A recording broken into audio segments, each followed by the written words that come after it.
ډاکټران وایي چې په دې وروستیو کې روغتیايي مرکزونو ته د هغه ښځینه ورتګ زیات شوی چې د غاښونو په ناروغۍ اخته دي.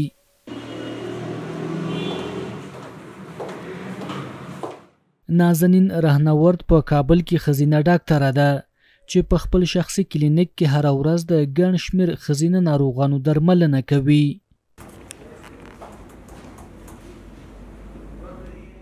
نوموړې د دې ناروغۍ د زیاتېدو اصلي لامل معیاري روغتیايي خدماتو ته د ښځو نه لاسرسی، د حفظ الصحې نه مراعات او په روغتیايي برخه کې د عامه پوهاوي نشتون هغه عوامل بولي چې له کبله د ښځینه ناروغانو شمیر زیات شوی دی. متاسفانه در این اواخر مشکلات دهان و دندان نزد خانم‌ها بیشتر شده که علتش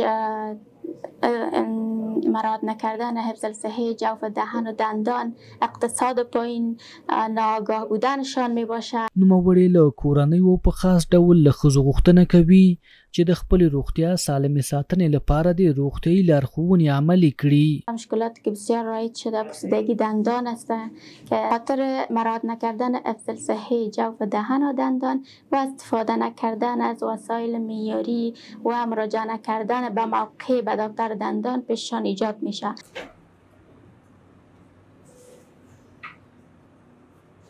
هغه ښځینه ناروغانې چې دغه روغتیايي مرکز ته مراجعه کوي د دغه مرکز له جوړېدو خوښي څرګندوي او وایي نجونې او ښځې د خپلو غاښونو د درملنې په برخه کې له ښځینه ډاکټرانو سره ځان راحت احساسوي. خوشحال هستم که در اینجا دکتر آناس وجود داره و یعنی با وجود از اینکه دکتر آناس وجود داره، دکتر ازگور وجود داره، اما ما دکتر خانم‌ها و یا زن‌ها میتونیم که به بسیار راحتی به این مرکز مراجعه بکنیم. په ورته وخت کې میرمنې هم د ښځینه ډاکټرانو شتون په ځانګړې توګه د غاښونو د درملنې په برخه کې یو اساسي اړتیا بولي.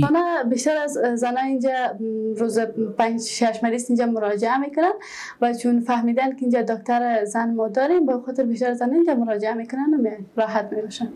لا هم د هیواد په لرو سیمو کې د غاښونو د ښځینه ډاکټرانو کمښت یو اساسي ستونزه ده چې له کلونو راهیسې پر ځای پاتې ده او ډیر کله د ناروغانو درملنه د نارینه ډاکټرانو له لوري ترسره کیږي.